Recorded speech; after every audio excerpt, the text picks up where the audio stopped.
প্ৰথমতে আপোনাক এটা ব্ৰেক দি ল'ব বিচাৰিছোঁ মই এইটো কথা নিশ্চিত ক'ব নোৱাৰিম কিন্তু এই মুহূৰ্তত এটা মৃতদেহ ওলাইছে আৰু মৃতদেহটো দেৰগাঁও যিটো নিমাতীৰ পৰা যিটো সিটো দিশ অৰ্থাৎ উত্তৰ পাৰৰ যিটো দিশ সেই উত্তৰ পাৰৰ যিটো টেকেলা চাপৰি বুলি কয় টেকেলা চাপৰি অঞ্চলত এটা মৃতদেহ উদ্ধাৰ হৈছে বুলি গম পোৱা গৈছে কাৰ কোন সেইটো এতিয়ালৈকে আমি গম পোৱা নাই আইডেণ্টিফাই কৰা নাই এতিয়ালৈকে উদ্ধাৰকাৰী যিসকল দল তেওঁলোক ইতিমধ্যে তালৈ ৰাওনা হৈছে কাৰণ এই সময়ত কাৰোবাৰ মৃতদেহ উদ্ধাৰ মানে নৈ পাৰত গোটেই বিষয়টোৱে আচলতে নিমাতীৰ যিটো নাও দুৰ্ঘটনা এই দুৰ্ঘটনাটোৰ লগতেই সকলোৱে সংযুক্ত কৰাৰ এটা পৰিৱেশ যিহেতু এই মুহূৰ্তত নিৰ্মাণ হৈ আছে বা হৈ আছে গতিকে এই মৃতদেহটোক লৈ পেলাও ইতিমধ্যে উৎসুকতা আৰম্ভ হৈছে আৰু যেনে ইতিমধ্যে NDRF আৰু SDRFৰ এটা দল তালৈ ৰাওনা হৈছে বুলি আমি প্ৰথমতে প্ৰাগ নিউজে কথাটো ব্ৰেক কৰি লৈছোঁ যে এটা মৃতদেহ উদ্ধাৰ হৈছে আৰু সেইটো টেকেলা চাপৰি বুলি যিবিলাক চাপৰি ব্ৰহ্মপুত্ৰৰ কাষত গঢ়ি উঠে বিভিন্ন খৰালিৰ সময়ত তেনেকুৱা চাপৰি এটাতে তাৰ কাষতেই এটা মৃতদেহ উদ্ধাৰ হৈছে দ্বিতীয়তে আহিলোঁ আপুনি যিখিনি কথা ইতিমধ্যে অসমৰ ৰাইজক কৈছে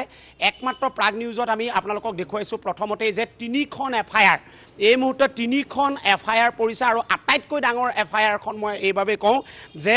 বিক্ৰমজিৎ বৰুৱাৰ পৰিয়াল অৰ্থাৎ তেওঁৰ সহধৰ্মিনীয়ে এখন FIR দিছে যিখন FIR এইকেইদিন আটাইতকৈ চৰ্চা হৈ আছিল যে যিখিনি পৰিয়ালৰ লোক নিৰুদ্দিষ্ট হৈ আছে বা যিসকল ঢুকালে তেওঁলোকৰ পৰিয়ালৰ পৰা এতিয়ালৈকে কোনো ধৰণৰ FIR ষ্ট্ৰংলি এতিয়ালৈকে দিয়া হোৱা নাছিল কিন্তু আজি প্ৰথমবাৰৰ বাবে বিক্ৰমজিৎ বৰুৱাৰ নিৰুদ্দেশ হৈ থকা সময়তে তেওঁৰ পৰিয়ালে এখন FIR যোৰহাট সদৰ থানাত তেওঁলোকে এইমাত্ৰ দিছে আৰু তাৰ পিছতে প্ৰাগ নিউজৰ সন্মুখত তেখেতসকল আহিছে 2 IMA Jorhat doctors club Indian medical এছ'চিয়েশ্যনৰ অন্যতম সংস্থা যোৰহাট ডক্টৰ্ছ ক্লাবেও এখন FIR দিছে দ্বিতীয়খন FIR খুব ষ্ট্ৰং FIR তেওঁলোকে দিছে তৃতীয়খন হৈছে ৰাইজৰ দল যোৰহাট জিলা তেওঁলোকৰ ফালৰ পৰাও এখন FIR দিছে এই 3খন FIRে আসলতে গোটেই যিটো তদন্ত প্ৰক্ৰিয়া এই গোটেই তদন্ত প্ৰক্ৰিয়া অতি শক্তিশালীভাৱে লৈ যোৱাৰ পূৰ্ণ সম্ভাৱনা আছে প্ৰথম যাম মই বিক্ৰমজিৎ বৰুৱাৰ পৰিয়ালৰ কেনে ধৰণে FIRখন তেখেতসকলে দিছে আৰু FIR পৰা কি বিচাৰিছে তেওঁৰ খুলখালিয়ে মোৰ লগত এই মুহূৰ্তত উপস্থিত আছে মই তেওঁৰ লগত কথা পাতিব বিচাৰিছোঁ চমুকৈ FIRৰ আপোনালোকে কি কথাবিলাক সন্নিৱিষ্ট কৰিছে তাৰমানে এতিয়াতো আজি 6 দিন হৈ গ'ল গতিকে 6 দিন হোৱাৰ পিছতো যেতিয়া আমাৰ একো সুসূত্ৰ পোৱা নাই গতিকে আমি এখন FIR দিছোঁ যোৰহাট পুলিচ ষ্টেচনত যে সোনকালে এইটোৰ সাৰ্চ অপাৰেশ্যনটো থাকিব লাগে আৰু 2 নম্বৰ কথা যে এই গোটেই ঘটনাটোৰ লগত জড়িত বা ঘটনাটো কিহৰ কাৰণে সংঘটিত হ'বলৈ পালে ইয়াত কাৰ নেগলিজেন্স আছে কোন ৰেছপন্সিবল এই গোটেই হেৰিটোৰ কাৰণে সেইখিনি এটা উচিত তদন্ত হ'ব লাগে মানে তেওঁলোকক যি পৰ্যায়লৈকে পৰা যায় শাস্তি দিব লাগে আমি শাস্তি মানে এইটো এটা মানে নেগলিজেন্স যিহেতু হৈছে নেগলিজেন্সত একৰ্ডিং টু দ্য ল মই নাজানো কোনে কেনেকৈ হেৰি হ'ব সেই গোটেইখিনি বস্তু এটা তদন্ত হ'ব লাগে উচ্চপদস্থ তদন্ত হ'ব লাগে কাৰণ এইটো এটা ডাঙৰ ঘটনা আৰু প্ৰথম FIR আপোনালোকে দিছে এইখন সেই পৰিয়ালৰ পৰা ফাৰ্ষ্ট আপোনাৰ পুলিচৰ ওচৰলৈ আহিছে হয় আমি ফাৰ্ষ্ট পুলিচৰ ওচৰলৈ আহিছোঁ কাৰণ ইমান দিনটো আপুনি গোটেই আপোনালোকেও নিউজেও গোটেইখিনি কৈয়ে আছে কিন্তু আৰু মই মিডিয়াকো কম বা আপোনালোককো এইটোৱেই কথা কম যাতে এই বস্তুটোৰ কোনো মানে এটা পাৰ্মানেণ্ট চলিউশ্যনৰ কাৰণে আমি সদায় ট্ৰাই কৰিব লাগে আপোনালোকে সদায় হেল্প কৰিয়ে আছে কিন্তু যাতে এই তল পৰি নাযায় মানে এইটো আপুনি কি ক'ব এই বিষয়টো আপুনি পৰিয়ালৰ পৰা আহিছে হয় মোৰো ভিনদৈ হয় তো সেইটোৱে বিচাৰিছোঁ মই বাৰু বাকীখিনি টেকনিকেল কথা পাতি নাজানো আমাৰ এটাই কথা যে মানে তেখেত যেনেকৈ আছে মানে আমি পাব লাগে সেইটোৱে কাৰণ কি ভিনদৌ যিহেতুকে হয় বা তেওঁ 2টা সন্তান 2টা ল'ৰা আৰু মানে আমি যিমান সোনকালে মানে ভিনদৌক আমি ঘূৰাই পাওঁ যি অৱস্থাতে হওক যেনেকুৱা পৰিস্থিতিতে হওক যাতে আমি পাওঁ সেইকাৰণে যাতে মানে কোনেও মানে লাহে লাহে ধৰ দিনটো পাৰ হৈ যোৱাৰ লগে লগে চবৰে বস্তুবোৰ কমি যায় ন যে মানে হ'ব কিবা এটা আৰু বেলেগো বহুত ধৰণৰ থাকে কিন্তু আমাৰ জীৱনত এটা বহুত বেছি ডাঙৰ যোনটো হৈছে সেইখিনিৰ কাৰণে ভাবিছোঁ কি তদন্তটো চলিব লাগে আৰু এতিয়া তেখেতসকলে মানে এতিয়াতো মই মানে ঘৰুৱা হিচাপে ক'বলৈ গ'লে আমি তেখেতক পাব বিচাৰিছোঁ যেনেকুৱা ধৰণে মই আপোনালোকৰ IMAৰ অন্যতম আপোনালোক এটা চেল যোৰহাট ডক্টৰ্ছ ক্লাব আপোনালোকৰ FIRে কি কথাবিলাক সন্নিৱিষ্ট কৰিছে আমি প্ৰথমতে ডক্টৰ বিক্ৰমজিৎ বৰুৱাৰ নিখোজটো লৈ আমি সকলো ডক্টৰ্ছ যোৰহাটৰ বা অসমৰ সকলো উদ্বিগ্ন হৈ আছোঁ আমি যোৱা 10 তাৰিখৰ দিনা এখন যোৰহাট ডক্টৰ্ছ ক্লাবত এখন মিটিং অনুষ্ঠিত কৰিছিলোঁ তাতো সকলোৱে আমি ডক্টৰ বিক্ৰমৰ হৈ প্ৰাৰ্থনা কৰিছোঁ লগতে আমি তেখেতৰ যিটো চূড়ান্ত গাফিলতি বিভাগীয় গাফিলতি সেইটোক আমি ধিক্কাৰ দিছোঁ আৰু আমি আমাৰ এফআইআৰত এইটো কথা উল্লেখ কৰিছোঁ যাতে ভৱিষ্যতে মাজুলীলৈ যোৱা প্ৰতিজন যাত্ৰী সুৰক্ষিত হৈ ৰওক আৰু চৰকাৰে আৰু বিভাগবিলাকে এইটো ক্ষেত্ৰত মনোযোগ দিয়ক। আৰু এতিয়া সেইটোতো ভৱিষ্যত, এইটো পিছত আমি দেখিম। এতিয়া যাৰ ফল্টৰ কাৰণে হ'ল তেওঁলোকৰ ক্ষেত্ৰত আপোনালোকে এফআইআৰত কথা আছে নাই? আমি তেওঁলোকৰ ফল্টৰ এগেইনষ্টত দিছোঁ। যিখিনি responsible executive engineer, assistant engineer, ফেৰীৰ পৰিচালক আৰু ঘাটৰ যিবিলাক তত্ত্বাৱধায়ক সকলক সামৰি এটা উচিত তদন্ত কৰি গোটেই বিষয়টো এটা তদন্ত কৰক আৰু এটা ৰিজাল্ট আহক আৰু সেই ৰিজাল্টটোৱে যাতে ভৱিষ্যতৰ দিনবোৰত অন্য সকলো যাত্ৰীক যাতে সুৰক্ষা প্ৰদান কৰে তাৰ বাবে আমি যোৰহাট ডক্টৰ্ছ ক্লাবে এইটো এটা আজি কি ক'লে ভিতৰত আৰক্ষীয়ে কৈছে যে উচিত তদন্ত ইতিমধ্যে আৰম্ভ হৈ গৈছে আৰু এইটো এফআইআৰকো তেওঁলোকে সম্পূৰ্ণ গুৰুত্ব দি তদন্ত আগবঢ়াই নিব বুলি আমাক কথা দিছে। যোৰহাট ডক্টৰ্ছ ক্লাব, ফেমিলি, ৰাইজৰ দলে কি বিচাৰিছে এফআইআৰ? আমি যিটো নিমাতী কাণ্ড, সেই নিমাতী কাণ্ডৰ মূল যি 4জন কালপ্ৰিট, মূল 4জন যি কালপ্ৰিট দোষী, তেওঁলোকক আচলতে এতিয়ালৈকে পুলিচে গ্ৰেপ্তাৰ কৰা নাই। তেওঁলোকৰ নাম হ'ল উপসংমণ্ডল বিষয়া মুকুট গগৈ, অভিযন্তা বিক্ৰমাদিত্য চৌধুৰী, কনিষ্ঠ অভিযন্তাদ্বয় ৰাতুল তামুলী আৰু অসীম বৰুৱা। নাই ধৰা। এই 4জন মূল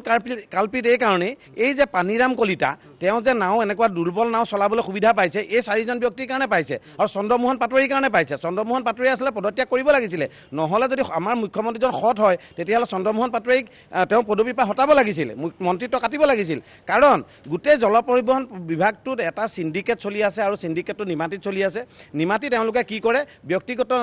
মালিকৰ পৰা, নাৱৰ মালিকৰ পৰা পইচা লৈ এওঁলোকে চৰকাৰী নাওবোৰ বেয়া কৰি থয় আৰু চৰকাৰী নাওবোৰ বেয়া কৰি এওঁলোকে ব্যক্তিগত মালিকক নাওবোৰ চলাবলৈ দিয়ে, তাত মদ কঢ়িয়াবলৈ দিয়ে, মাজুলীলৈ মদ কঢ়িয়াই নিয়ে এইবিলাক নাৱত, ব্যক্তিগত নাৱত। আচলতে গোটেই এই 4জন যি কালপ্ৰিট, এই 4জন কালপ্ৰিটক আমি গ্ৰেপ্তাৰ কৰিবলৈ এনেকুৱা ভাবিছে নেকি যে এই গোটেই তদন্তটোত এওঁলোক বাচি যাব পাৰে বুলি? বাচি যাব পাৰে, কাৰণ ইতিমধ্যে তেওঁলোকৰ ওপৰত গোচৰ পঞ্জীয়ন কৰা হৈছে আমাৰ গোচৰৰ ভিত্তিত 1933/21/আণ্ডাৰ ছেকশ্যন 304। যি 304ৰ আণ্ডাৰত ইতিমধ্যে পানীৰাম কলিতাক গ্ৰেপ্তাৰ কৰা হৈছে। সেই 304ৰ আণ্ডাৰত এজন পানীৰাম কলিতা শ্ৰমিকক, মাষ্টাৰল শ্ৰমিকক গ্ৰেপ্তাৰ কৰা হৈছে। এই 304ৰ আণ্ডাৰত আচলতে এই 4জন ব্যক্তিক আজিৰ ভিতৰত গ্ৰেপ্তাৰ কৰিব লাগে। আমি এটা কথাই কৈছোঁ যে নিমাতী এই 4জনক যদি গ্ৰেপ্তাৰ নকৰে বা ৰৌ বৰালীক যদি গ্ৰেপ্তাৰ নকৰে, চন্দ্ৰমোহন পাটোৱাৰীক যদি তদন্তৰ আওতাত নানে, তেতিয়াহ'লে নিমাতী কাণ্ড আৰু সংগঠিত হৈ থাকিব আৰু ভৱিষ্যতে আমি আৰু মানুহ হেৰুৱাম। সেইকাৰণে আমাৰ ৰাইজৰ দলৰ যোৰহাট জিলা সমিতিৰ এটাই দাবী, প্ৰথম কথা এই 4জনক আজিৰ ভিতৰত গ্ৰেপ্তাৰ কৰক। কি খবৰ?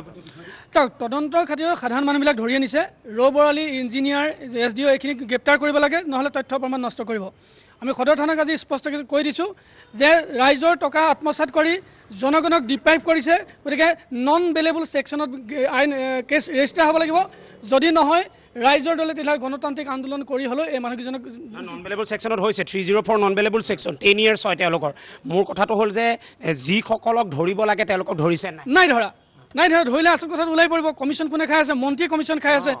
চব ওলাই যাব নাই কথাখিনি। এতিয়া আমি সেইকাৰণে কৈছোঁ বেয়া কৰি থৈছে। গতিকে আজি যদি যোৰহাটৰ সদৰ থানা বা যোৰহাট পুলিচ প্ৰশাসনৰ যদি সাহস আছে এই মানুহকেইজনক গ্ৰেপ্তাৰ কৰি দেখুৱাওক, তেতিয়াহ'লে প্ৰমাণ হ'ব যে সঁচাকৈ যোৰহাট পুলিচ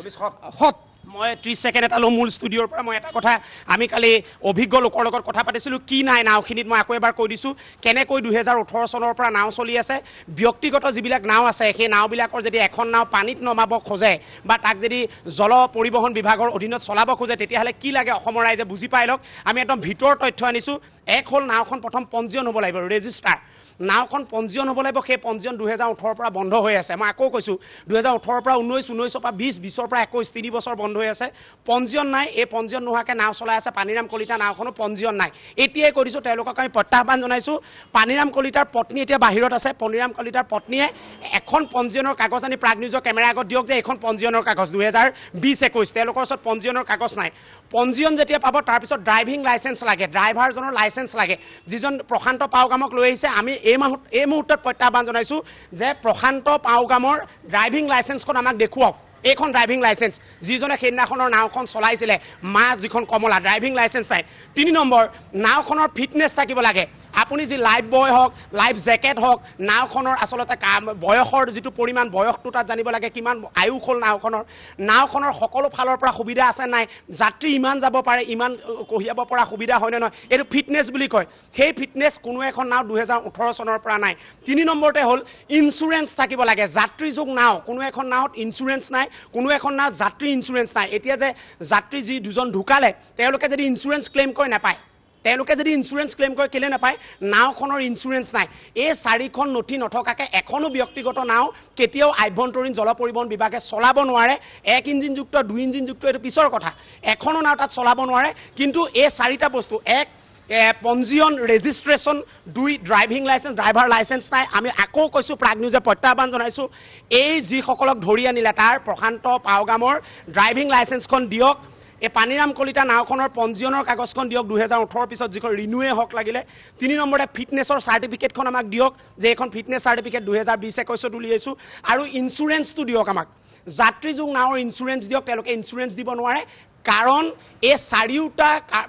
যি নথি এই নথি নথকাকেই তাত 10খন প্ৰাইভেট বোট চলাই আছিলে নিমাতী টু কমলাবাৰী আৰু অফলামুখ ঘাটত চলাই আছে 6খন অৰ্থাৎ 16খন নাও চলাই আছে 16খন নাও কোনো ইঞ্চুৰেঞ্চ ড্ৰাইভিং লাইচেন্স ফিটনেছ আৰু ইঞ্চুৰেঞ্চ নথকাকে তাত চলাই আছে আৰু এই গোটেই কথাখিনি আচলতে আভ্যন্তৰীণ জল পৰিবহণ বিভাগৰ জ্ঞাতেই চলাই আছে তেওঁলোকৰ বিষয়া কৰ্মচাৰীয়ে জ্ঞাতেই এই গোটেইখিনি চলাই আছে